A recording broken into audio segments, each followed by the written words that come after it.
कलिकालानले दग्धान् जीवान् स्त्रातुं समुद्यतः राजचन्द्रसुधा सिन्धुर्नमस्तस्मै स्मराम्यहम्। मोक्षमार्गस्य नेतारं वेत्तारं कर्मभूकृतां ज्ञातारं विश्वतत्त्वानां वन्दे तद्गुणलब्धये।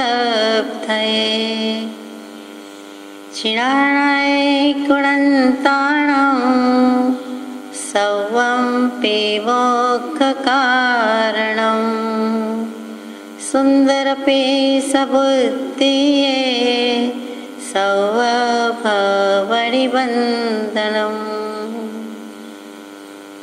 श्रुतने नमस्कार, तारक त्रिपुटीने नमस्कार, असीमुपकारी आत्माने नमस्कार, महावित्रोने नमस्कार, महाविત્રો સમાન મુરબ્બીઓ, મુમુક્ષુને નમસ્કાર. પરમ કૃપાળુ દેવ પ્રણીત વચનામૃતજી પત્રાંક 483. આપણે યથાશક્તિ વિચારણા કરી હતી. થોડું બાકી રહ્યું, અધૂરું રહ્યું, તે પૂરું કરવા પ્રયત્ન કરીએ. પરમ પૂજ્ય શ્રી સૌભાગભાઈને લખાયેલો પ્રસ્તુત પત્ર 483.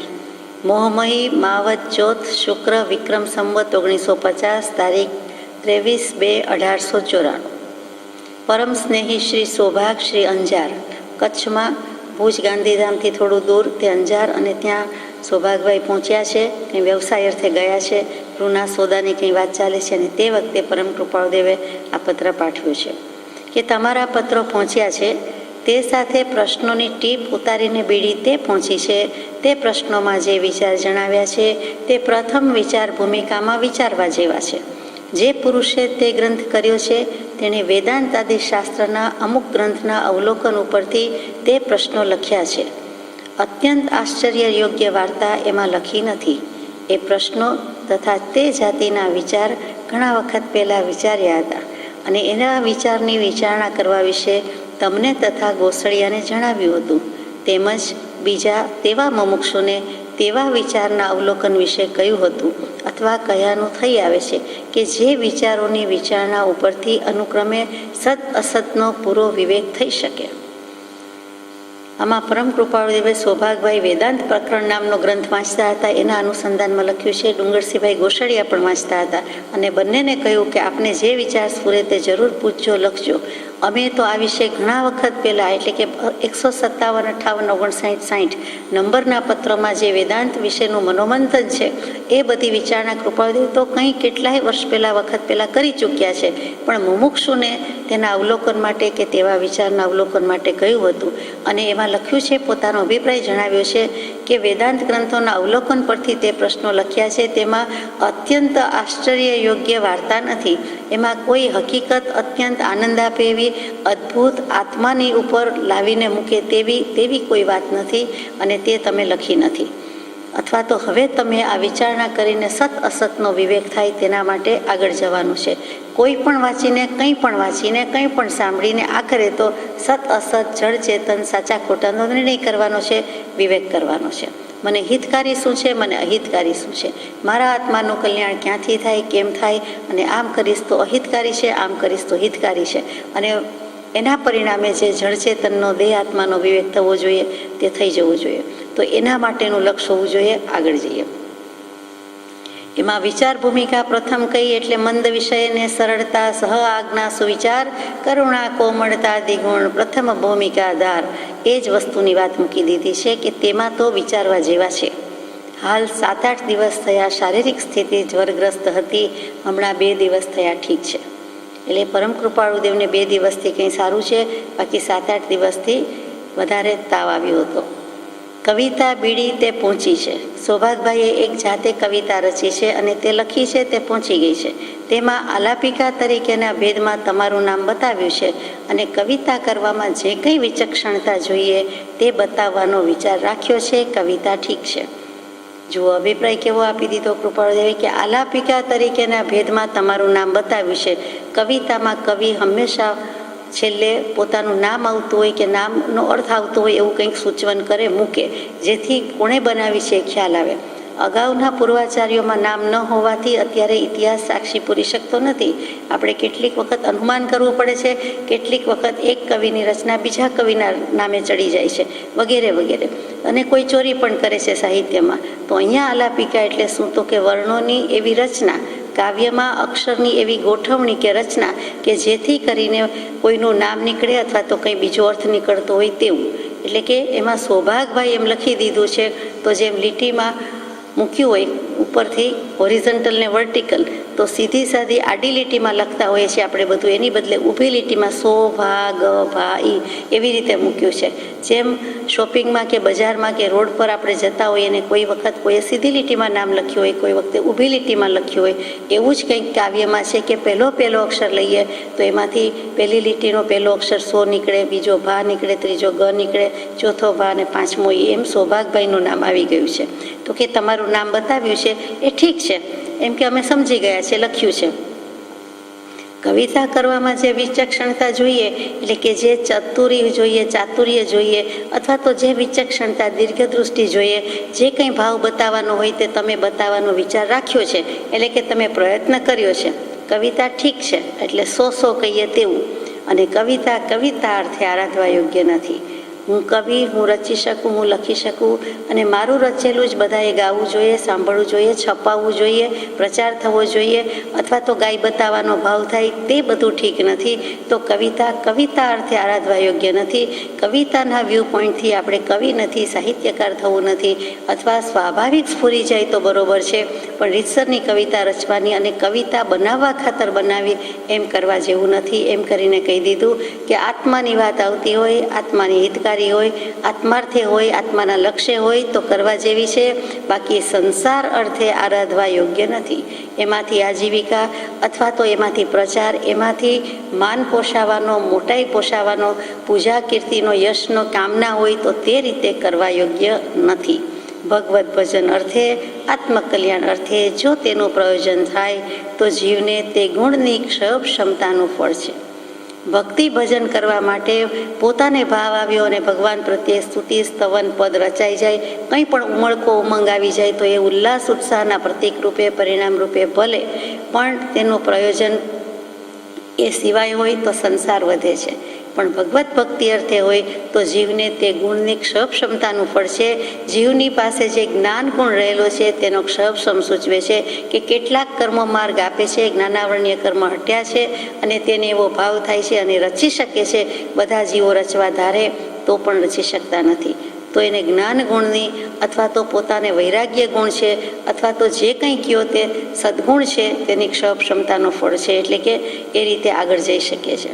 પછી ઠપકો આપી દીધો છે ધીમેકથી, જે વિદ્યાથી જીવને ઉપશમ ગુણ પ્રગટ્યો નહીં, વિવેક આવ્યો નહીં કે સમાધિ થઈ નહીં, તે વિદ્યાને વિશે રૂડા જીવે આગ્રહ કરવા યોગ્ય નથી. આજ સુધીમાં જીવ ઘણું ભણ્યો, કોઈ પણ જીવ એના જીવનકાળમાં કંઈ ને કંઈ વિદ્યા ભણે છે, કંઈ ને કંઈ ડિગ્રી લે છે, કોઈ ને કોઈ ફેકલ્ટીમાં, શાખા પ્રશાખામાં ક્યાંક ને ક્યાંક થોડું જાજુ ભણે જ છે. અને હવે તો graduation, double graduation, post graduation વગેરે ઘણું છે. માસ્ટર્સ પણ બધા થતા હોય છે, ડબલ માસ્ટર્સ થતા હોય છે વગેરે. તો જે વિદ્યા છે એની ના નથી.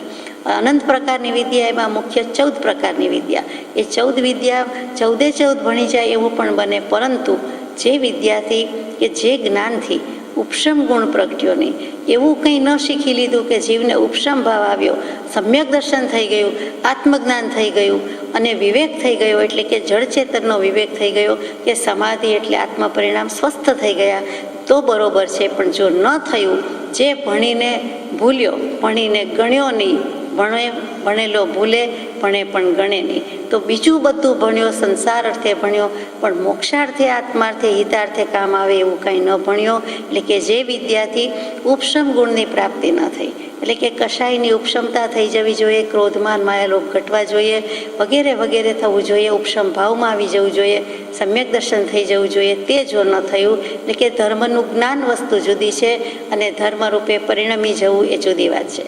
ગમે તેટલા 14 પૂર્વ ભણીએ, આખું વચનામૃત કે મોક્ષમાળા કંઠસ્થ કે મુખપાઠ કરી દઈએ, તો પણ જે વિદ્યાર્થી જે પ્રાપ્ત થવું જોઈએ તે જો ન થયું, એટલે કે ઉપશમ ગુણ પ્રગટ્યો નહીં, ઉપશમ ભાવ પ્રાપ્ત થયું નહીં, સમ્યક દર્શન થયું નહીં, વળી વિવેક આવ્યો નહીં, જળચેતનનો ભેદ પડ્યો નહીં, દેહ આત્માનો વિવેક થયો નહીં કે હું તે દેહ નહીં, જે કંઈ થાય છે તે આત્માને થાય છે કે દેહને, તો કે આત્માને કાંઈ કોઈ કરી શકતું નથી, બગાડી શકતું નથી, આત્માને કંઈ ગોબો પડતો નથી, ડેન્ટ પડતો નથી, એનો એક આત્મપ્રદેશ ઘસાયો નથી.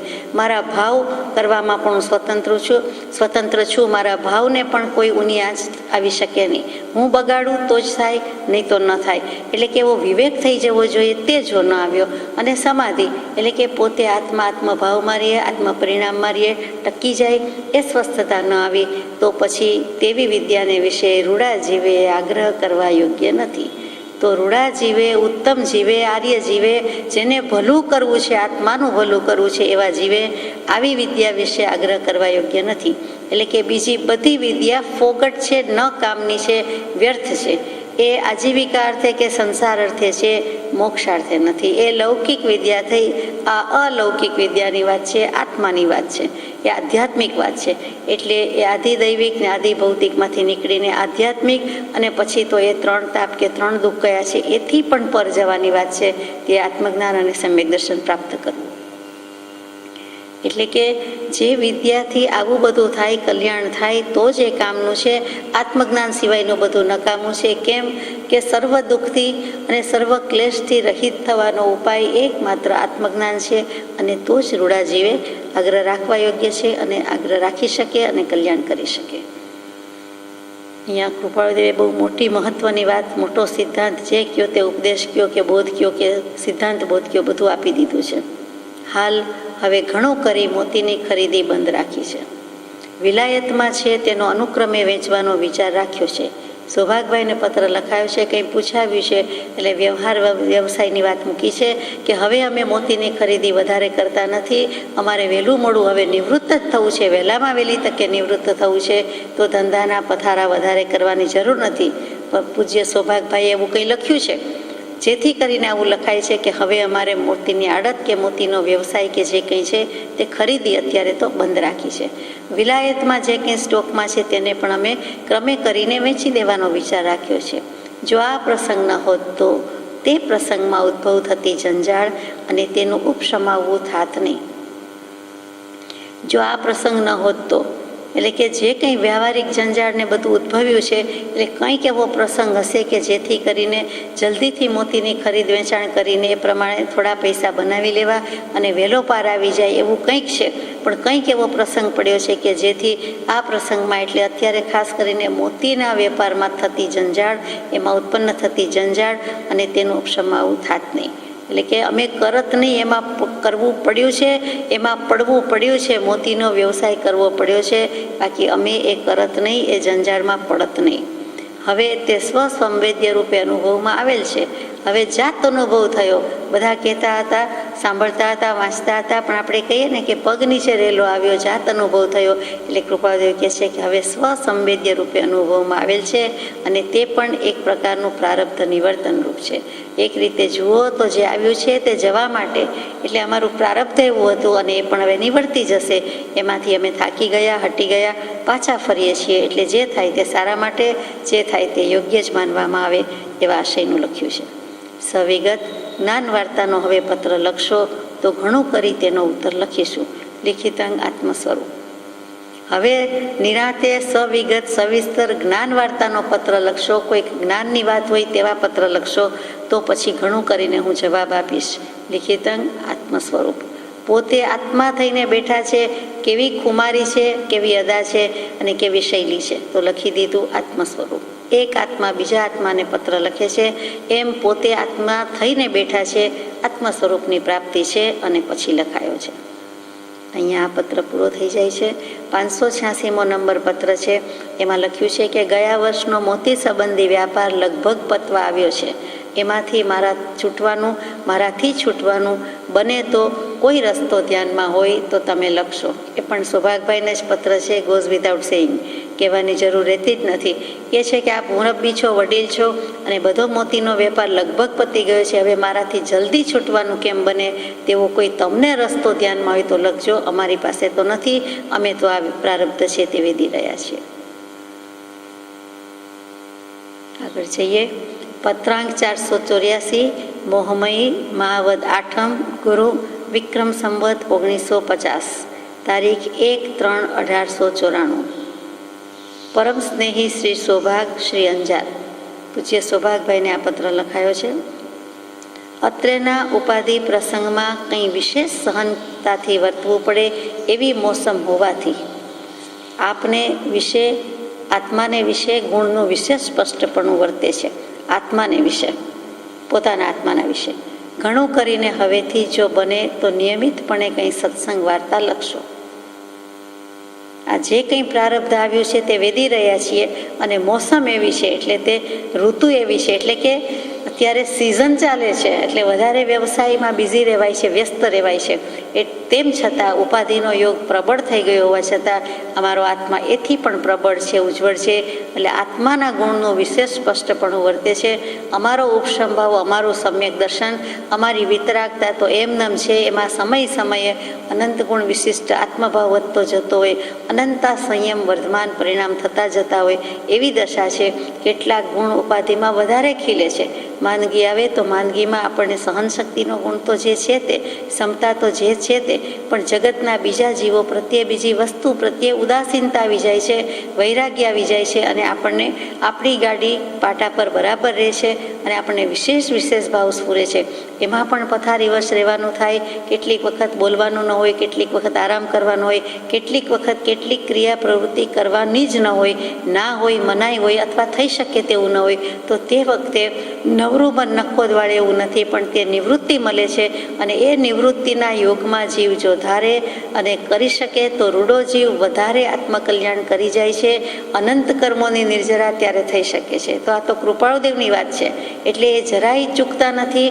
ઉપયોગની જાગૃતિ બરોબર રાખી છે. એટલે તેવા પુરુષ તો સમય સમયે કેટલા બધા કર્મો કપાવી દેતા હોય, નિર્જરાવી દેતા હોય તે સમજાય તેવું છે. એટલે કે આત્માની દશા, આત્માના ગુણ વિશેષ પ્રગટપણે થાય છે. ખુલાસાથી, સ્પષ્ટતાથી કહી શકાય, દેખાય આવે એવા રીતે, આંખે ઉડીને વળગે એવી રીતે એની પ્રગતિ દેખાય છે, ઉન્નતિ દેખાય છે.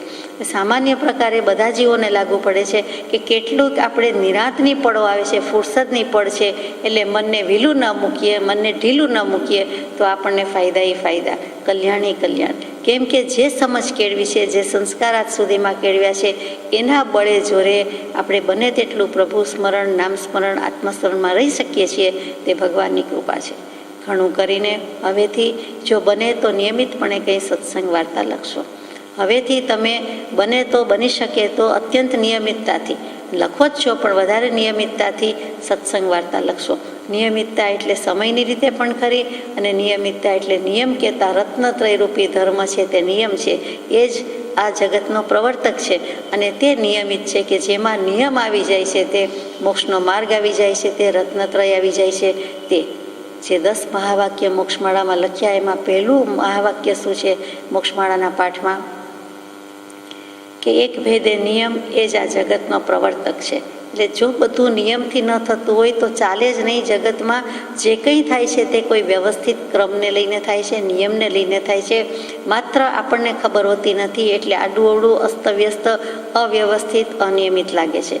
હકીકતમાં એના ક્રમ પ્રમાણે જ હોય છે. કુદરતના ચક્રમાં પણ એવું લાગે છે કે હવે કુદરત રૂઠી છે અથવા કુદરત પણ રીસાય છે, કુદરત પણ હમણાં અનિયમિત રીતે વર્તે છે, એમ આપણને લાગે છે.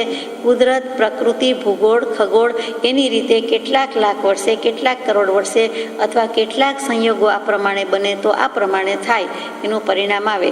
એ રીતે એના ક્રમથી જ જતું હોય છે, પણ આપણને ખબર નથી એટલે અક્રમ લાગે છે. હકીકતે જે કંઈ છે તે નિયમથી છે, અને નિયમિતપણે તમે કંઈ સત્સંગ વાર્તા લખશો, બંને અર્થ બેસે છે.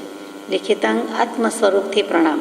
આ અને સ્વ કરીને બાંધી દીધું છે, ટપકું ડોટ મોટું મૂકી દીધું છે. એનો અર્થ મતલબ એમ સમજાય છે, આ અને સ્વ એટલે આત્મ સ્વરૂપથી પ્રણામ. આત્મ સ્વરૂપની સાઇન આગલા પત્રમાં હતી અને પછી તરત જ આત્મ સ્વરૂપથી પ્રણામ લખીએ છે. આગલા પત્રમાં પોતે આખા જ આત્મ સ્વરૂપ, અને હવે પ્રણામ અમે જે કરીએ છીએ તે અમે આત્મ સ્વરૂપ થઈને બેઠા છીએ અને તેનાથી પ્રણામ. જેમ આત્મભાવે વંદન એવી રીતે આત્મ સ્વરૂપે પ્રણામ. અહીંયા પણ આ પત્ર પૂરો થઈ જાય છે. પત્રાંક 485, મુંબઈ, ફાગણ સુદ ચોથ, રવિ, વિક્રમ સંવત 1950. ઓમ. તારીખ 11/3/1894. પરમ સ્નેહી શ્રી સૌભાગ્ય શ્રી અંજાર. હજુ સૌભાગભાઈ અંજારમાં રોકાયા છે તે દરમિયાન એક ઓર પત્ર લખાય છે. હાલ ત્યાં ઉપાધિના અવકાશે કાંઈ વાંચન આદિ પ્રકાર થતો હોય તે લખશો. ઉપાધિ ઓછી હશે એટલે ઉપાધિના અવકાશે એટલે કે ઉપાધિમાંથી નિવૃત્તિ કે ફુરસદ કે થોડીક કંઈક જગ્યા મળી હોય, તમને ચાન્સ મળ્યો હોય, સમય મળ્યો હોય તો જે કાંઈ વાંચન વગેરે કરતા હોય, જે પ્રકારનું વાંચન કરતા હોય તે અમને લખશો. હાલ 1.5 થી 2 માસ થયા ઉપાધિના પ્રસંગમાં વિશેષ કરી સંસારનું સ્વરૂપ વેદાયું છે. સંસારનું સ્વરૂપ તો કૃપાળુદેવના જ્ઞાનમાં છે જ, પૂર્વભવોનું સ્મરણ પણ છે જ. વર્તમાન ભવ શ્રીમદ રાજચંદ્રજી તરીકેના ભવમાં પણ આટલા વર્ષમાં 26-27 વર્ષમાં સંસારનું સ્વરૂપ વેદ્યું છે, જાણ્યું છે, અનુભવાયું છે. એવા જો કે પૂર્વે ઘણા પ્રસંગ વેદ્યા છે, એટલે કે પૂર્વકાળમાં એટલે પૂર્વ ભવમાં અને આ ભવમાં એવા ઘણા પ્રસંગ વેદ્યા છે, ઘણા ચાન્સ મળ્યા છે અને સંગ પ્રસંગના બધા પ્રસંગો મેં અનુભવ્યા છે. પણ વેદ્યા એટલે જાણ્યા પણ થાય, વેદ્યા એટલે અનુભવ્યા પણ થાય. જ્ઞાની જાણે છે, વેદતા નથી. તથાપિ જ્ઞાને કરી ઘણું કરી વેદ્યા નથી. એટલે કે બધા જ ભવમાં અમે જ્ઞાની હતા એવું નથી. બધા પ્રસંગ વેદ્યા ત્યારે જ્ઞાનથી વેદ્યા નથી. જે સામાન્ય જીવો વેદે છે, અજ્ઞાની વેદે છે, તેમ શાતાવેદનીય અશાતાવેદનીય એવા ભાવ અભાવ કર્યા છે. પણ જો જ્ઞાને કરી વેદ્યા હોય તો જેમ છે તેમ જણાય છે. એમાં રુચિ અરુચિ, ગમાણ ગમા, રાગ દ્વેષ કાંઈ જ નથી. લાઇકિંગ ડિસલાઇકિંગ જેવું ન હોય. જે ઉદય છે તે ઉદયાધીન છીએ અને વર્તીએ જઈએ છીએ. પડ્યું પાનું નભાવી લઈએ છીએ પણ ભાવ બગાડતા નથી. તેવી રીતે જે ઉદય આવ્યો છે તે નભાવતા જઈએ છીએ. આ દેહ અને તે પ્રથમનો બોધ બીજ હેતુવાળો દેહ, તેમાં થયેલું વેદન તે મોક્ષ કાર્ય ઉપયોગી છે. અહીંયા કૃપાળુદેવે ઘણું કહી દીધું. આ દેહ એટલે કે પરમ કૃપાળુદેવનો જે શ્રીમદ રાજચંદ્ર પ્રભુ તરીકેનો દેહ તે, અને તે પ્રથમનો, તે પહેલાંનો બોધ બીજ હેતુવાળો દેહ, એટલે કે જેમાં અમને બોધ બીજની હિતની પ્રાપ્તિ થઈ ગઈ હતી. હેતુ અને હિતને સંબંધ છે. એટલે કે જે હેતુ કે જે બોધ બીજ હોવું જોઈએ, સમ્યક દર્શન હોવું જોઈએ, કારણ વિનાના કાર્ય કાંઈ, એટલે એ નિમિત્ત અને ઉપાદાન, એમાં સમ્યક દર્શન કે બોધ બીજ હેતુ પ્રાપ્ત થઈ ગયો હતો. એ અમારો ઉદ્દેશ હતો, પ્રયોજન હતું, નિમિત્ત હતું, કારણ હતું અને એની અમને પ્રાપ્તિ હતી. એટલે કે આગલો ભવ પણ અમે જ્ઞાની જ હતા, જ્ઞાન પ્રાપ્તિ હતી, સમ્યક દર્શન હતું. તેમાં થયેલું વેદન તે મોક્ષ કાર્ય ઉપયોગી છે. તેમાં અમે જે વેદ્યું એટલે કે જે જાણ્યું તે આત્માના કામમાં આવશે, મોક્ષ માર્ગમાં ઉપયોગી છે, મોક્ષના કાર્યમાં ઉપયોગી છે. એટલે કે આગલા ભવનો બીજો કોઈ ઉલ્લેખ કર્યા સિવાય આગલા ભવે પણ જ્ઞાની જ હતા એમ સ્પષ્ટ કહી દીધું છે. વડોદરાવાળા માકુભાઈ અત્રે છે. માકુભાઈ એટલે માણેકલાલભાઈ ગેલાભાઈ ઝવેરી, એ બરોડા રહેતા હતા તે, અને તેમને જે પહેલી 4 આત્મસિદ્ધિજીની કોપી મળી તે એ બળભાગીજી, પ્રભુશ્રીજીને મળી, સૌભાગભાઈને મળી, અંબાલાલભાઈને મળી, અને ચોથી પ્રત જો કોઈને મળી હોય તો માણેકલાલભાઈ ગેલાભાઈ ઝવેરી. અને તેમણે આનંદગંજી, ચોવીસી વગેરેના ભાવાર્થ લખેલા હતા. કૃપાળુદેવની દૃષ્ટિ તળે નીકળી ગયા હતા. અને તેઓ પણ સુગ્ન જીવ હતા, ક્ષમવાન હતા, વૈરાગ્યવાન હતા, અને કૃપાળુદેવે જેમને યોગ્ય ગણ્યા છે તેવા જીવ છે. તેમનું સાથે પ્રવૃત્તિમાં વસવું અને કાર્ય કરવાનું થયા કરે છે. વ્યવસાયમાં પાર્ટનર પણ હતા, ભાગીદારી હતી. તો એમની સાથે રહેવાનું, પ્રવૃત્તિમાં રહેવાનું થાય છે, વ્યાપાર વણજને હિસાબે, અને કાર્ય કરવાનું પણ થયા કરે છે. એમ આ પ્રસંગ વેદવામાં તેમને પણ પ્રકાર બન્યો છે. આ જે કંઈ પ્રસંગ આવ્યો છે, કંઈક સોદો થયો છે, કંઈક લેતી દેતી, લેવડ દેવડ પતાવવાની છે, અથવા તો હાનિ લાભનો વાત હોય કે ધંધામાં નફા નુકસાનની વાત હોય, કંઈક પ્રસંગ પડ્યો છે, તેમાં કહે છે કે તેમને પણ પ્રકાર બન્યો છે. એટલે કે તેઓને પણ વેદવું પડ્યું છે. એટલે કે ભાગીદારી હોવાથી સારું હોય તો સારું, ખરાબ હોય તો ખરાબ, એમના ભાગે પણ આવ્યું છે. અથવા તો અમે બિઝી છીએ તેમ તે પણ બિઝી છે. અત્યારે વૈરાગ્યવાન જીવ છે, એટલે કે માકુભાઈને વૈરાગ્ય વર્તે છે. પ્રજ્ઞાનો વિશેષ પ્રકાર શું થાય તો તેમને સત્સંગનું ફળ થાય તેવો યોગ્ય જીવ છે. જો પ્રજ્ઞાનું વિશેષ પ્રકાશવું થાય તો એ પ્રજ્ઞા શું છે? તો કે પ્રજ્ઞા જ જ્ઞાનને એક્ટિવેટ કરે છે, પ્રવૃત્ત રાખે છે. એટલે પ્રજ્ઞા પહેલાં છે અને પછી જ્ઞાન છે. જ્ઞાનમાં જ્ઞા શબ્દ છે એટલે જ્ઞા ક્રિયાપદ છે. જ્ઞા એટલે જાણવું, પણ પ્રજ્ઞા એટલે પ્રાયર ટુ, પહેલાં, એટલે જ્ઞાન જાણવાની ક્રિયા કરે છે, આત્મા જાણવાની ક્રિયા કરે છે. તે પહેલાંનું શું છે? તો કે તે છે, પ્રજ્ઞા છે. એટલે કે જાણતા પહેલાં પોતાની બુદ્ધિ છે જ, પછી જાણવાનું કામ કરે છે, અને પછી જે જણાય છે તે જ્ઞાન છે. આ બહુ મોટો સિદ્ધાંત છે. એટલે પ્રજ્ઞા પહેલી અને જ્ઞાન પછી. અને આમ જુઓ તો જ્ઞાન છે તો પ્રજ્ઞા છે, પણ ખરેખર તો પ્રજ્ઞા કેવું છે એટલે અહીંયા પહેલું મૂક્યું છે. તો એ પ્રજ્ઞાનું વિશેષ પ્રકાશ શું થાય તો, એટલે જો વધારે કંઈક વાંચવા ભણવા સમજવામાં આવે અને સત્સંગ કરે તો સત્સંગનું ફળ જે આવવું જોઈએ, આત્મા થઈને રહી જાય, મોક્ષગામી બની જાય, નિકટગામી બની જાય, એવો યોગ્ય જીવ છે. વારંવાર કંટાળી જઈએ છીએ. કૃપાળુદેવ જેવા લખે છે, જે બને શ્રી ચત્રભુજભાઈને લખતા હતા કે કંટાળો શા કારણે આવે છે તે લખશો. શા માટે કંટાળવાનું બને છે? કંટાળાની પાછળ થાક, ખેદ શેનો છે? સંસારથી કંટાળ્યા. તો કૃપાળુદેવ પોતે પોતાના માટે લખે કે ઘણો કાળ થઈ ગયો છે, એટલે કે સંસાર તો જોઈતો જ નથી, પણ કંટાળી ગયા છીએ. તો અત્યારે પણ પોતે લખે છે કે વારંવાર કંટાળી જઈએ છીએ, આ વ્યવસાયના વ્યવહારથી કંટાળી જઈએ છીએ. તથાપિ પ્રારબ્ધ યોગથી ઉપાધિથી દૂર થઈ શકાતું નથી. એ જ વિજ્ઞાપન વિગતથી પત્ર લખશો. કંટાળો ગમે તેટલો હોવા છતાં ટાળો ને તોય કંટાળો, એટલે કે ગમે તેટલું અવોઇડ કરો, નિગ્લેક્ટ કરો, દૂર રાખો, તો પણ હજી કંટાળો જ રહ્યા કરે છે. એટલે અમારા નસીબમાં દૈવયોગ હજુ અમને ઉપાધિમાં રહેવાનું છે, એટલે એનાથી દૂર થઈ શકાતું નથી, જઈ શકાતું નથી. એ જ વિજ્ઞાપન, એટલે કે એટલું જ હું આપને જણાવવાની રજા લઉં છું, નિવેદન કરું છું, ઇન્ફોર્મ કરું છું. વિગતથી પત્ર લખશો. હજુ પાછો આનો જવાબ મને વિગતથી લખશો. લિખિત અંગમાં આત્મ સ્વરૂપે પ્રણામ. આત્મ સ્વરૂપથી પ્રણામ. આત્મ સ્વરૂપે પ્રણામ એટલે આત્મ સ્વરૂપને પ્રણામ એમ પણ અર્થ થાય. પોતે પોતાના આત્મ સ્વરૂપને પ્રમાણ કરે છે. શ્રી શાંતિજીનમાં આનંદનજી મહારાજ કહે છે તેમ, અહો અહો હું મુજને નમો, નમો મુજ નમો મુજરે. એવી રીતે પોતે જ નમસ્કાર કરવા યોગ્ય પરમાત્મા દશાને પ્રાપ્ત થતા હોય તેમ થઈ જાય છે. એટલે કહે છે કે હવે મારે મને જ નમસ્કાર કરવા જેવા છે. મને કહેતા પોતાના શુદ્ધાત્મ સ્વરૂપને નમસ્કાર છે. જગતના કોઈ પણ આત્મદ્રવ્ય, શુદ્ધાત્મ દ્રવ્ય છે તેને નમસ્કાર પહોંચે છે.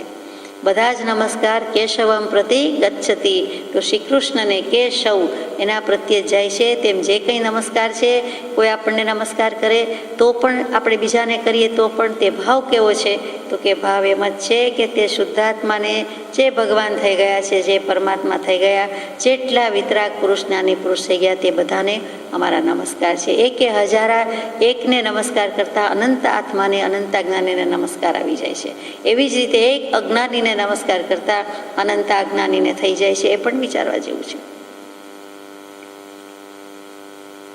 પત્રાંક 486, મુંબઈ, ફાગણ સુદ 11 રવિ, વિક્રમ સંવત 1950, તારીખ 18/3/1894. આ પત્ર પણ પરમ પૂજ્ય શ્રી સૌભાગભાઈને લખાયો છે. પ્રમાદને તીર્થંકર દેવ કર્મ કહે છે અને અપ્રમાદને તેથી બીજું એટલે અકર્મરૂપ એવું આત્મ સ્વરૂપ કહે છે. તેવા ભેદના પ્રકારથી અજ્ઞાની અને જ્ઞાનીનું સ્વરૂપ કહ્યું છે. શ્રી સુએગડાંગજી સૂત્ર વીર્ય અધ્યયન. આટલો વિચાર કરીએ પહેલાં કે દ્વાદશાંગી છે, મુખ્ય 12 આગમ છે. તેમાં પહેલું શ્રી આચારાંગ સૂત્ર, બીજું શ્રી સુએગડાંગજી સૂત્ર. સુએગડાંગજી સૂત્રમાં જે 8મું અધ્યયન છે વીર્ય અધ્યયન, એટલે કે વીરતા, પરાક્રમ, શૌર્ય દાખવીને આત્મા મોક્ષે ચાલ્યો જાય તે માટેનું જે અધ્યયન છે તે. અને તેમાં કૃપાળુદેવે ગાથા કોટ કરી છે. ગાથા આ પ્રમાણે છે: પમાયમ કમ્મમ હંસુ અપમાયમ તહાવરમ તબ્ભાવસ દેશ ઓવી બાલમ પંડિયમેવ વા. ફરીથી પમાયમ કમ્મમ અહંસુ એટલે કે તીર્થંકર દેવ પ્રમાદને કર્મ કહે છે. અપમાયમ તહાવરમ એટલે અપ્રમાદને તેથી બીજું, એટલે કેવું? તો કે તબ્ભાવ દેશ ઓવાવી એટલે કે અવ્યવહાર, અકર્મરૂપ એવું આત્મ સ્વરૂપ કહે છે. અને તેવા ભેદના પ્રકારથી જ જ્ઞાની અજ્ઞાનીનું સ્વરૂપ છે. તબ્ભાવ દેશ ઓ વાવી બાલમ પંડિયમેવ. બાલ એટલે બાળ જીવો, અજ્ઞાની જીવ, પંડિત એટલે જ્ઞાની જીવ. સાચા અર્થમાં આપણે રૂઢાર્થમાં પંડિત એટલે જાણે કે મશ્કરીના અર્થમાં, હસી મજાકના અર્થમાં બોલીએ છીએ કે મોટા પંડિત આવ્યા છે, કે જાણે બહુ આવડી ગયું છે, કે બહુ ભણ્યો છે. હકીકતે પંડિત એટલે સમ્યક દૃષ્ટિ કે જ્ઞાની જીવ, એમ શાસ્ત્રકારો કહે છે. બાકી ભણી ગયા, માહિતી જ્ઞાન હોય, શાસ્ત્ર જ્ઞાન હોય, ઉછીનું જ્ઞાન હોય તે નહીં, આત્મજ્ઞાન હોય, સમ્યક દર્શન હોય તો તેને પંડિત કહ્યા છે. તો પ્રમાદને કર્મ કહે છે અને અપ્રમાદને અકર્મ કહે છે. તો પ્રમાદ શું? ઘણી જ વખત આ શબ્દ આવ્યો છે અને પ્રમાદે જ આપણું ગુરુ કર્યું છે. પ્રમાદે ભૂંડું કરવામાં કોઈ બાકી રાખ્યું નથી. છેક છેલ્લી અવસ્થામાં પણ કૃપાળુદેવે પ્રમાદ વિશે એમ જ લખ્યું છે. પ્રમાદમાં જીવને અનાદિથી રતિ છે, પણ તેમાં રતિ કરવા યોગ્ય, રમવા જેવું કે ગમવા જેવું તો કાંઈ દેખાતું નથી. પ્રમાદ એ જીવનો મોટામાં મોટો શત્રુ છે, આળસ છે, દુશ્મન છે, જે કયો તે છે. બચપણમાં આપણે સુવાક્ય લખતા વાંચતા કે આળસ એ જીવતા મનુષ્યની મહાન કબર છે. બિલકુલ સાચી વાત છે. એ સૂતેલો જ છે, એની કબર એના જીવતા જ ચણાઈ જાય છે. શું કામ? તો કે પ્રમાદમાં છે. પ્રમાદ કહેતા આળસ, પ્રમાદ કહેતા આત્મ સ્વરૂપનું ભૂલી જવું, પ્રમાદ કહેતા શું નહીં તે સવાલ છે. તો કે મુખ્ય 5 ભેદ કીધા: મદ, મદ્ય, વિષય, કષાય, વિકથા, સ્નેહ, નિદ્રા વગેરે. એ જ પ્રમાદના 8 ભેદ પણ કયા છે તે યોગશાસ્ત્રમાં શ્રી હેમચંદ્રાચાર્યજીએ જણાવ્યા છે. એ કેવી રીતે છે? અત્યારે આપણને એ અભિપ્રેત છે. ટૂંકમાં તો એટલું જ છે કે પ્રમાદ એટલે આત્માને ભૂલી જવો. પ્ર વત્તા મદ, પ્રકૃષ્ટ એવું આત્મ સ્વરૂપ, એને મદ એટલે ચૂકી જવું, ભ્રષ્ટ થઈ જવું. અપ્રમાદમાં શું? તો કે આત્મ સ્વરૂપને યાદ રાખવું, આત્મ સ્વરૂપનું વિસ્મરણ ન કરવું, અર્થાત આત્મ સ્વરૂપને યાદ રાખવું, તે અપ્રમાદ છે. આટલી જ વાત છે. પહેલામાં પ્રમાદ તો કર્મ બંધાય, અપ્રમાદ તો અકર્મ એટલે કે મોક્ષે જવાય, એટલે કે કર્મ બંધ ન થાય. હવે પહેલાં પ્રમાદની વાત કરતા હતા કે 8 ભેદે કેવી રીતે કયા? તો યોગશાસ્ત્રમાં મૂક્યું કે પહેલું અજ્ઞાન, બીજું સંશય, ત્રીજું મિથ્યા જ્ઞાન, ચોથું રાગ, 5મું દ્વેષ, 6ઠું સ્મૃતિભ્રંશ, 7મું ધર્મમાં અનાદર અને 8મું યોગ દુષ્પ્રણિધાન. હવે આ પ્રમાદના ભેદો છે. ગોમટસારજીમાં તો 37,500 ભેદ મૂક્યા છે. એટલે 5 પ્રકાર કયો, 8 પ્રકાર કયો, 15 પ્રકાર કયો, બધું 1 અને 1, એટલે 37.5 તો એનો વિસ્તાર છે, ગુણાકાર છે, પણ મુખ્ય તો આ જ છે. તો જે 8 ભેદ હેમચંદ્રાચાર્યજીએ કીધા તે કેવી રીતે આપણે કરીએ છીએ, ક્યાં ક્યાં પ્રમાદ કરીએ છીએ? તો આજે એ અપેક્ષા એ વિચારીએ કે 4 કષાયની ચોવટ કરીએ છીએ. એટલે કે ક્રોધ, માન, માયા, લોભ, આ 4માંથી કોઈને કોઈ આપણી સાથે રહેલું જ છે. એમ લાગે છે કે અત્યારે હું કાંઈ વિચાર કરતો નથી, હું કાંઈ બીજું જોતો નથી, બીજો ભાવ કરતો નથી, તો શું છે? તો પણ ત્યાં ક્રોધ, માન, માયા, લોભના 4માંથી 1નો અંશ તો છે ને છે. છેવટ માન શું છે? તો કે હું છું અને હું માત્ર આત્મા છું, એની બદલે હું આવો છું, તેવો છું, હું જાણું છું, સમજું છું, અથવા તો આવડે છે, નથી આવડતું, એવો જે કોઈ ભાવ કે વિભાવ કે પ્રભાવ રહ્યો છે, એટલે તે માનનો જ એક પ્રકાર છે. અને તેથી આપણને કાંઈ ને કાંઈ રહ્યું છે. અથવા એ વખતે કોઈ વસ્તુ ગમે છે, એમ વિચાર આવ્યો કે આ શાસ્ત્ર ગમે છે, કે આ પુસ્તક ગમે છે, કે આ વસ્તુ ગમે છે, તો તરત જ ત્યાં ગમો આવ્યો, એટલે બીજી વસ્તુ પ્રત્યે આપણે દ્વેષ બુદ્ધિ કરી. એ રીતે પણ આપણે ક્રોધ કર્યો. આમ ક્રોધનું, માનનું, માયાનું, લોભનું સ્વરૂપ તો બહુ વિશાળ છે અને જુદી જુદી રીતે સમજાવ્યું છે. એટલું જ નહીં, પણ જ્યાં સુધી સમ્યક દર્શન કે આત્મજ્ઞાન નથી, ત્યાં સુધી સમય સમયે જીવ આ પ્રકારના અનંતાનુબંધી કશાય બાંધતો જ આવ્યો છે, કરતો જ આવ્યો છે, કેમ કે જ્ઞાન થયું નથી. એટલે એકડા પહેલાંના મીંડા મૂકતો જ જાય છે, એમ પણ કહી શકાય. તો એ 4 કષાયની ચોવટ એટલે કે તીવ્ર અધ્યવસાય કરે છે. કોઈક વખત સામાન્યપણે રહ્યું હોય, પણ કેટલીક વખત તો અતિશય ક્રોધ, અતિશય માન, અતિશય માયા, અતિશય લોભ દેખીતું દેખાય તેવી રીતે કરતા હોય છે. એ પ્રમાદ છે. બીજું, 5 ઇન્દ્રિયના વિષયોની પંચાયત બેઠી છે. એટલે કે કાયા, જીવ, નાક, આંખ અને કાન, એ 5 ઇન્દ્રિય છે, એના વિષય છે. અને એ 5 ઇન્દ્રિયો આપણને લોલુપતા કરાવે છે, લલચાવે છે, આકર્ષાવે છે અને કર્મના પૂતગલની વર્ગણાને ગ્રહણ કરી લે છે. એટલે કર્મ બંધાય છે. ક્યાંક સુંવાળો સરસ લાગે છે, વેલ્વેટ ટચ લાગે છે અને આપણને સહેજ માટે પણ ગમ્યું એમ લાગે છે, અને એકદમ શીલા, પથ્થર, ખરબચડો હોય અને ત્યાં તરત જ વાગે એવું લાગે છે અથવા દુખે એવું લાગે છે વગેરે વગેરે અભાવ થઈ જાય છે, તો ત્યાં આપણને કર્મ લાગી જાય છે. તો એ પ્રમાદ છે. કર્મ તો બંધ થયો જ, પણ પ્રમાદ એટલે એનું કામ જ એમ કે પ્રમાદને તીર્થંકર દેવ કર્મ કહે છે, એટલે તરત જ કર્મ લાગી જાય છે. એવી જ રીતે 4 વિકથા છે. સ્ત્રી કથા, પુરુષ કથા, સ્ત્રી પુરુષની વાત કરે, પુરુષ સ્ત્રીની વાત કરે, ભત કથા એટલે ભોજન કથા, દેશ કથા, આખા દેશમાં શું થયું, ક્યાં શું દફતર બદલાયું, ક્યાં શું ભાવતાલ ચાલે છે, અને રાજકથા, તો જે પોલિટિક્સ કહીએ છીએ તે બધું. તો આ ચારે ચાર વિકથાની વાત હોય જ, અને એમાં મોટે ભાગે વર્તમાનપત્ર કે છાપાભાઈ અથવા તો મેગેઝિન ભાઈ સૌથી વધારે ભાગ ભજવે. હવે તો ટીવી પણ એટલો જ ભાગ ભજવે, અને કમ્પ્યુટર પણ ભજવે, અને બધા જ સાધન જેટલા છે, કોઈ સ્માર્ટફોનથી જોતું હોય, કરતું હોય, કોઈ ને કોઈ રીતે જે હોય તે, પણ એ કંઈ ને કઈ રીતે વિકથા છે, પરનિંદા છે. પોતાની વાત આવતી નથી, પરની, અને પરની પાછી નિંદા જ આવે છે. આણે આમ કરવું જોઈતું નહોતું, આણે આમ કર્યું તે ખોટું કર્યું, હું હોઉં તો આમ કરું, આ ખોટું કરી નાખ્યું, એવી જે બધી વાત છે તે પરનિંદા છે. ચોથું છે નિદ્રા, આળસ અને અનઉદ્યમ. તો એ અબોધતા છે, એટલે કે બોધ લાગ્યો નથી, જ્ઞાન પ્રાપ્તિ નથી, એટલા માટે અજ્ઞાન વશાત કરીએ છીએ. શું?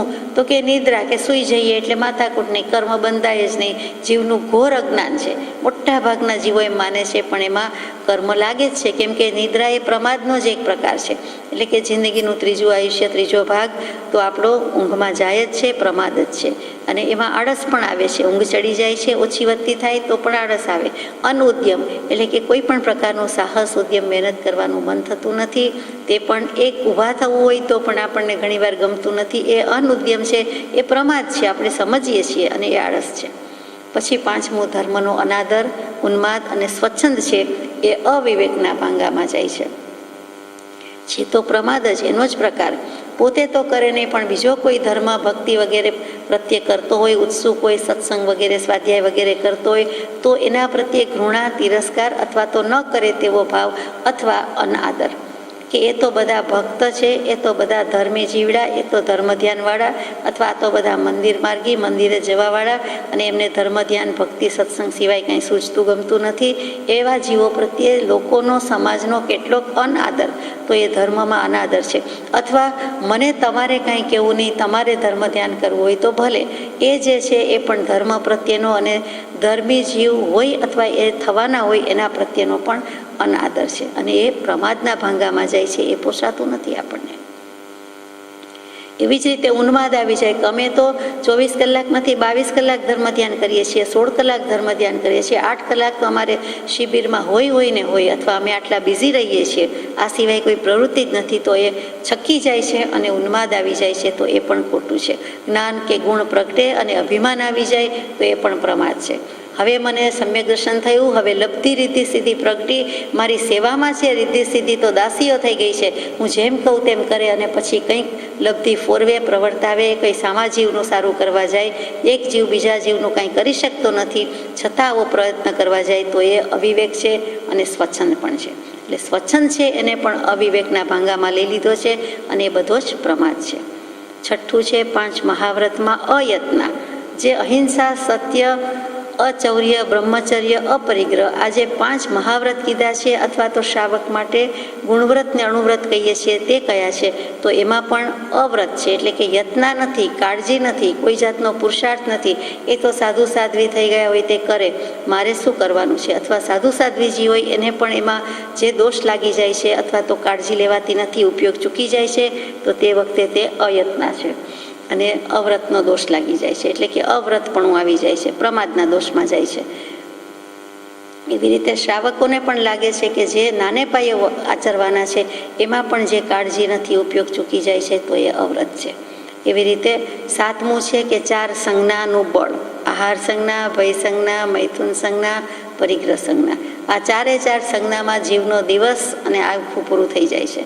કાં તો આહાર વૃત્તિ જ છે, આહાર બનાવવા માટે, આજીવિકા માટે, અને ત્યાર પછી બનાવવાનો પુરુષાર્થ, ત્યાર પછી જમ કરવું, વાપર્યા કરવું, આખો દિવસ ખાણીપીણી ચાલે, તો એ શું છે? આહાર સંજ્ઞા.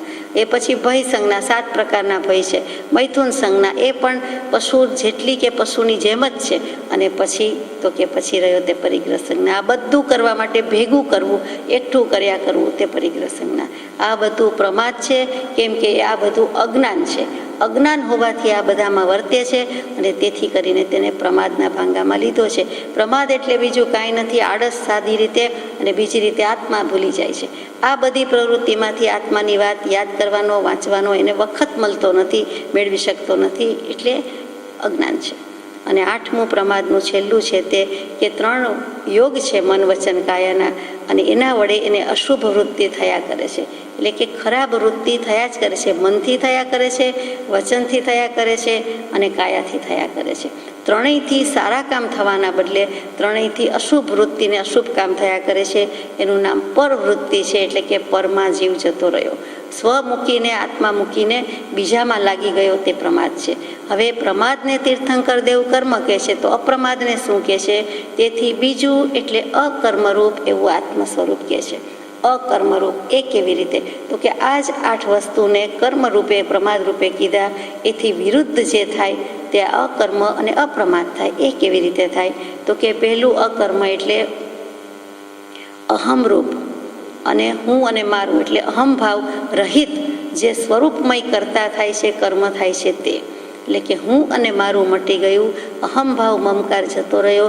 એટલે રહ્યું શું? તો કે કેવળી સ્વરૂપ ભાવ થયો, એટલે કે એકમાત્ર આત્મા રહી ગયો. જ્યાં હું અને મારું જતું રહ્યું એટલે મમતા જતી રહી, અહંકાર મમકાર જતો રહ્યો. એટલે પોતે જે સ્વરૂપે છે તે સ્વભાવ પરિણતિ એ નિજ સ્વરૂપનો કરતા થયો. અને કર્મ શું થયું? તો કે પરિણમન થયું.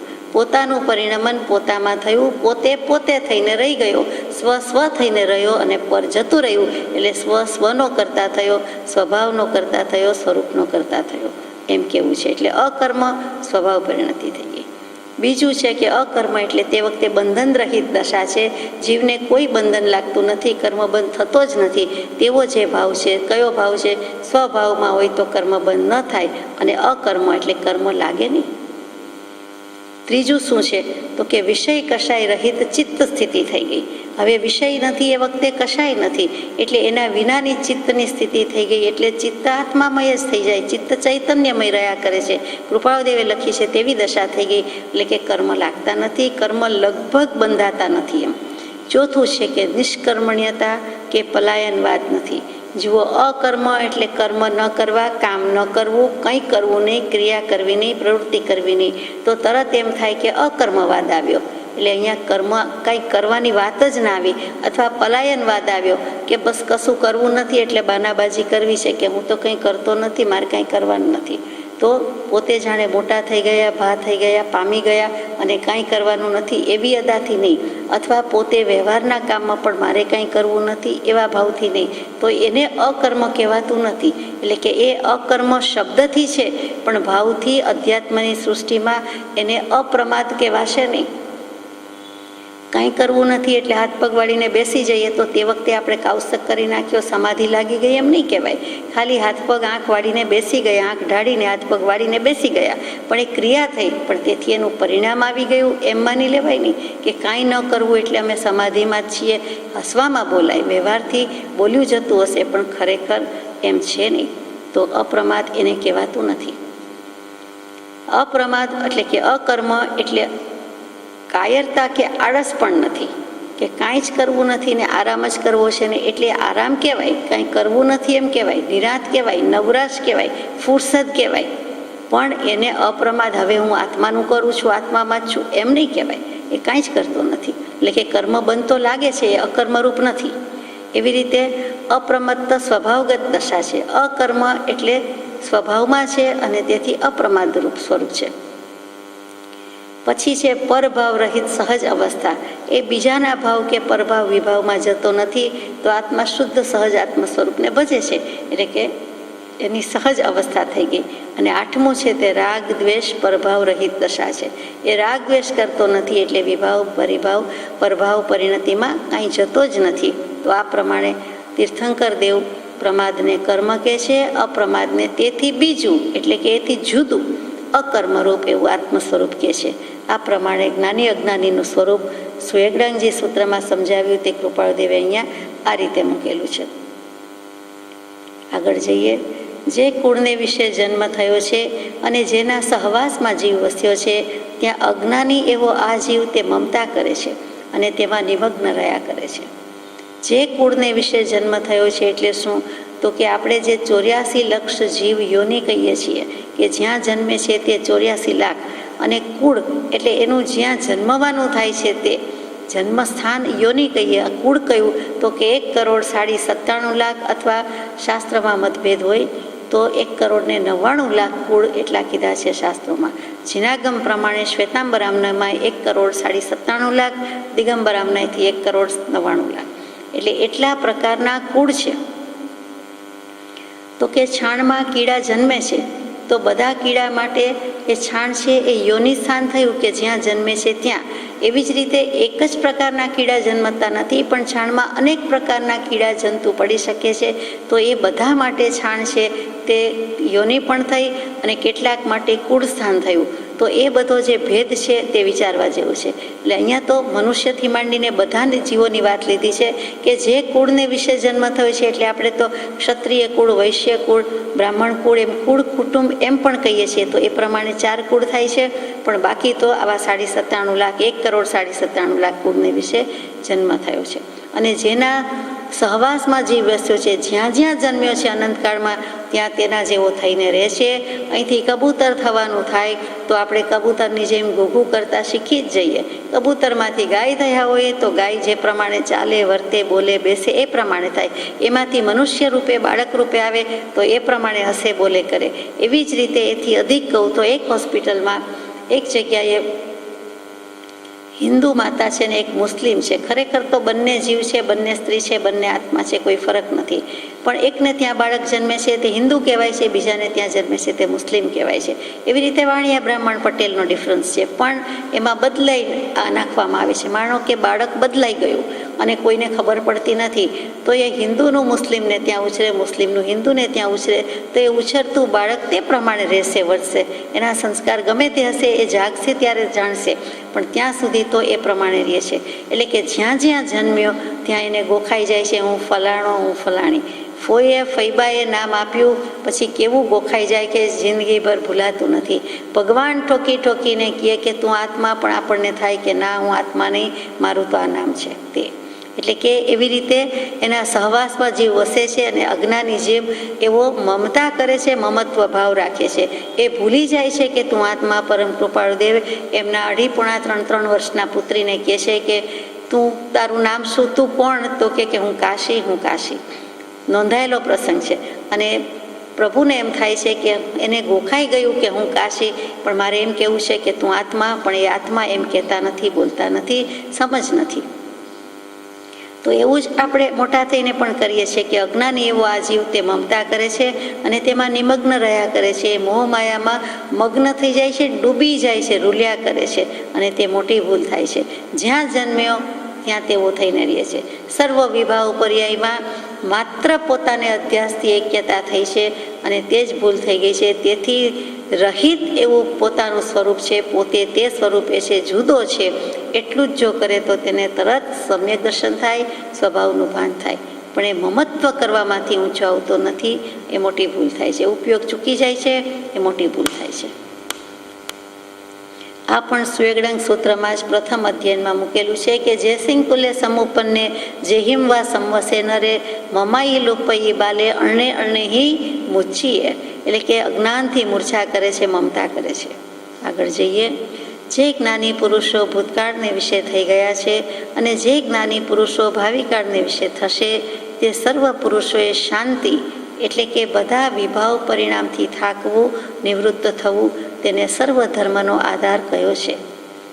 જે જ્ઞાની પુરુષો ભૂતકાળમાં થઈ ગયા છે અને જે જ્ઞાની પુરુષો ભવિષ્યકાળને વિશે થશે, એટલે કે બધા જ જ્ઞાની પુરુષોએ શાંતિને આધારભૂત કયો છે, સર્વ ધર્મનો આધાર કયો છે. શાંતિ શું? તો કે શ્રમ ધાતુ છે, સમાઈ જવું, એના પરથી શાંતિ શબ્દ આવ્યો. કે બધા વિભાવ પરિણામથી થાકવું, નિવૃત્ત થવું. વિભાવ પરિણામ તો જીવ કર્યા જ કરે છે, અનંતકાળથી કર્યો છે. પોતાના ભાવમાં રહેતો નથી, સ્વભાવમાં રહેતો નથી, આત્મભાવમાં રહેતો નથી.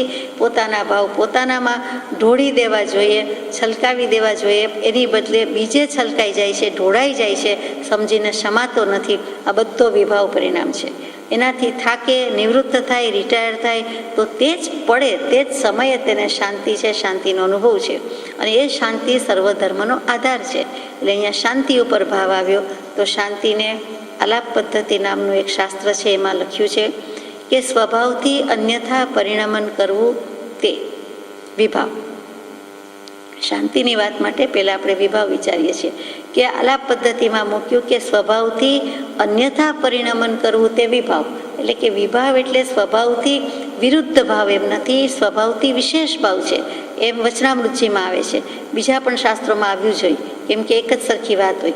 આલાપ પદ્ધતિમાં જુદી રીતે મૂક્યું તો કયો શબ્દ વાપર્યો? સ્વભાવથી વિશેષ કહેવાના બદલે સ્વભાવથી અન્યથા પરિણમન કરવું તે. એટલે કે સ્વભાવથી જુદું પરિણમ જવું, એ સિવાય પરિણમન કરવું, એ સિવાય અને જુદું તો એક જ શબ્દ છે, તે વિભાવ છે તે. તો આ પ્રમાણે વિભાવની વ્યાખ્યા કરી.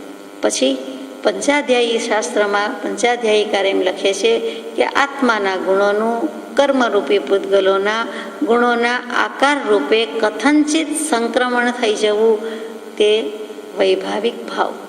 જીવની અનંત શક્તિ, એમાં મુખ્ય 47 શક્તિ વિશે આપ જાણો છો, એમાંની એક શક્તિ તે વૈભાવિક શક્તિ. એ શક્તિના આધારે આત્મા વૈભાવિક ભાવ કરી શકે છે, અથવા તો વૈભાવિક શક્તિ એ જ વૈભાવિક ગુણ અને એ જ વૈભાવિક ભાવ. અને એનું નામ શું? તો કે આત્માના ગુણો છે. કર્મરૂપી પૂતગલ સામે બાજુમાં બધે છે જ, તો કે એ જે આત્માના ગુણો છે એનું કર્મરૂપી પૂતગલોના ગુણોના આકાર રૂપે પરિણમી જાય છે.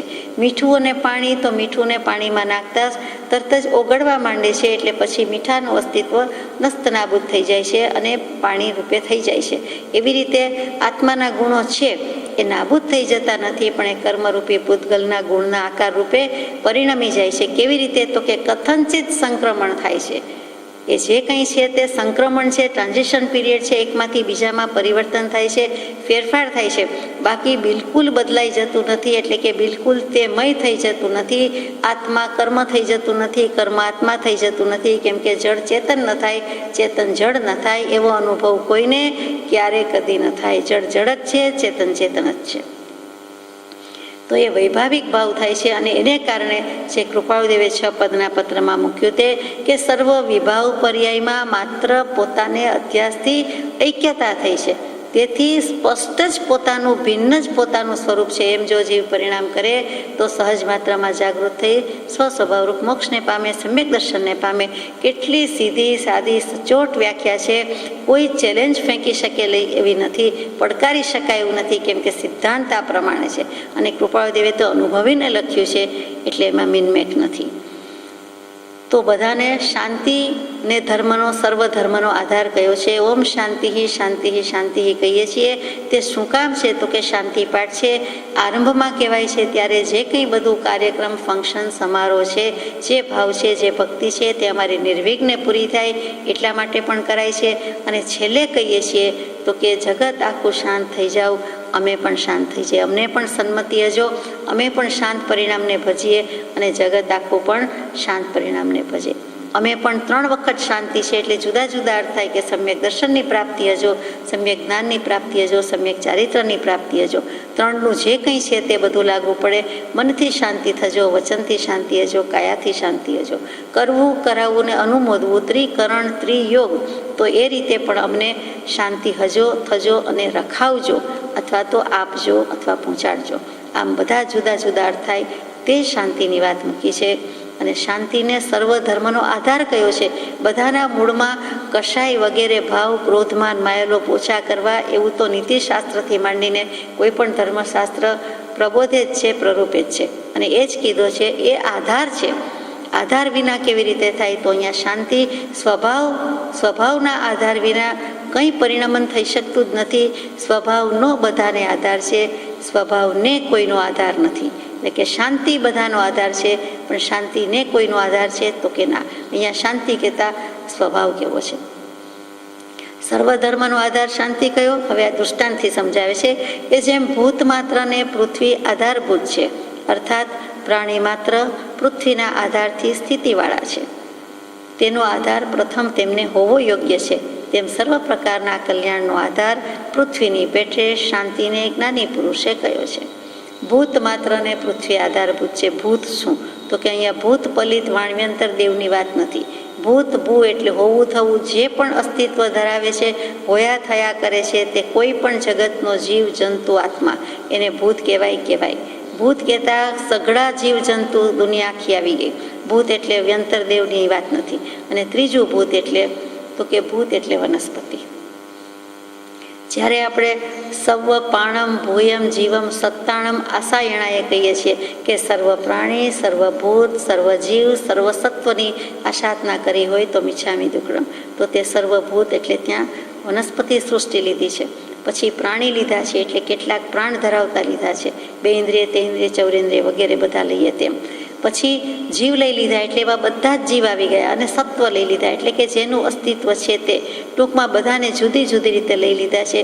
ત્યાં ભૂત એટલે વનસ્પતિ સૃષ્ટિ, વનસ્પતિ કાયના જીવો છે તે, તો એ બધાને પૃથ્વી આધારભૂત છે. બરોબર છે કે એ ગમે ત્યાં ઉગે પણ એને ધરતી જગ્યા પૃથ્વી ક્ષેત્ર કોઈક આધાર છે, એમાં જે ઉગે છે એમાં જે પ્રસરે છે એમાં જે કંઈ થાય છે તે થાય છે, એના આધાર વિના થતું નથી. હવામાં અધર વનસ્પતિ ઉગી એમ કહેવાશે નહીં, લટકતી હોય ફેલાતી હોય પ્રસરતી હોય સુગંધ આપતી હોય, પણ ઉગે છે ક્યાં તો કે એનો આધાર શું તો કે પૃથ્વી. એવી રીતે પ્રાણી માત્ર પૃથ્વીના આધારથી સ્થિતિવાળા છે, એટલે કે અહીંયા ભૂત પછી પ્રાણી પણ લઈ લીધા કે ક્યાંક તો બધા રહે છે ને, 2 ઇન્દ્રિય 3 ઇન્દ્રિય 4 ઇન્દ્રિય પંચેન્દ્રિય જીવ હોય, કાગડા કૂતરા ગાય ભેંસ મનુષ્યો ક્યાં રહે છે, તિર્યંશ મનુષ્ય ક્યાં રહે છે, વનસ્પતિ ને પૃથ્વીનો આધાર છે. બીજા બધા પણ જ્યાં પણ રહેતા હોય જેટલી જગ્યા રોકતા હોય, માળા હોય તો માળા જેટલી જગ્યા, ધરતી હોય તો ધરતી પર જેટલું હોય વસવાટ તે જેટલું ક્ષેત્ર હોય તે, પોતે ગમે ત્યાં રહેતા હોય, આકાશમાં ઉડી રહ્યા હોય ત્યારે એટલો અવકાશ પોતે જગ્યા રોકે છે તો એ ત્યાં સ્થિતિ કરી કહેવાય. તો એ બધાને આધાર છે તો પૃથ્વીનો આધાર છે. તેવી રીતે પ્રથમ તેમને હોવા યોગ્ય છે. કોને તો કે જ્ઞાની પુરુષો કહે છે કે શાંતિ છે એ જ સર્વધર્મનો આધાર છે, અને તો જ કલ્યાણ થઈ શકે. સર્વ પ્રકારના કલ્યાણનો આધાર પૃથ્વીની પેઠે શાંતિને જ્ઞાની પુરુષે કહ્યો છે. એ પણ સ્વેગડાંગજી સૂત્રની જ ગાથા છે કે જય બુદ્ધ અતિકંતા જય બુદ્ધ અણા ગયા સંતિ તે સિંપૈઠાણમ ભૂયાણીમ જગતિ જહા. તો આ પ્રમાણે ભગવાને બોધ આપી દીધો કે શાંતિ શાંતિ શાંતિ. અહીંયા શાંતિ એટલે પૂર્ણ શાંતિ જ્યારે થાય ત્યારે તે પહેલાં કશાયની ઉપશાંતતા માત્ર મોક્ષ વિલાસ હવે ખેદ પ્રાણી દયા ત્યાં આત્માર્થ નિવાસ, અને પછી ભવે ખેદ અંતરદયા તે કહીએ જિજ્ઞાસ, તે જિજ્ઞાસુ જીવને થાય સદગુરુ બોધ તો પામે સમકીતને વર્તે અંતર શોધ. એ આત્મસિદ્ધિજીની ગાથામાં આપણને તાળો મળે છે, એ જ આ તાળો મળે છે કે આ શાંતિ એટલે કશાયનું ઉપશમન થાય પ્રશમન થાય, પછી પરિપૂર્ણ શમન થાય. પહેલાં તો થોડાક ઓછા થાય છે, થોડુંક શમન થાય છે, પછી થોડાક વધારે ક્ષીણ થાય છે, પછી સંપૂર્ણ ક્ષય થાય છે એટલે કે મોક્ષ મળી જાય છે. અને ત્યાં આપણને તાળો મળે કે જ્યાં સુધી પ્રમાદ છે ત્યાં સુધી કર્મ છે, અથવા જ્યાં સુધી કર્મ બંધાય છે ત્યાં સુધી એના કારણમાં મૂળમાં પ્રમાદ છે, અને જેવો એ ગયો એટલે અપ્રમાદ, તેથી બીજું એવું આત્મ સ્વરૂપ થઈ જાય છે. એટલે અહીંયા જે ભૂલથી કૃપાળુદેવ જેવા કૃપાળુદેવને મહાવીર સ્વામીના સમયમાં મોક્ષ ન થઈ શક્યો, એ કઈ ભૂલ તો કે પ્રમાદ, લઘુશંકા જેટલા પ્રમાદ વશાત અમારે બાકી રહી ગયું. તે હવે અમારે પ્રમાદ કરવો નથી. વર્તમાનમાં જો કોઈ જ્ઞાની હોય, એમ કૃપાળુદેવ કહ્યું છે કે તો અમે એનો કેળો ન મૂકત પીછો કરત. એટલે કૃપાળુદેવને ઘણું બધું લાગી આવ્યું છે કે એક પ્રમાદ થઈ ગયો, પ્રમાદ થઈ જાય છે તો કેટલી કિંમત ચૂકવવી પડે છે, કેટલા ભાવ વધી જાય છે, કેટલું પરિભ્રમણ બાકી રહે છે, મોક્ષથી વેગળા થઈ જઈએ છીએ, આતરું પડી જાય છે, વચ્ચે ટાઈમ ગેપ જાય છે, અને એ પોસાતું નથી.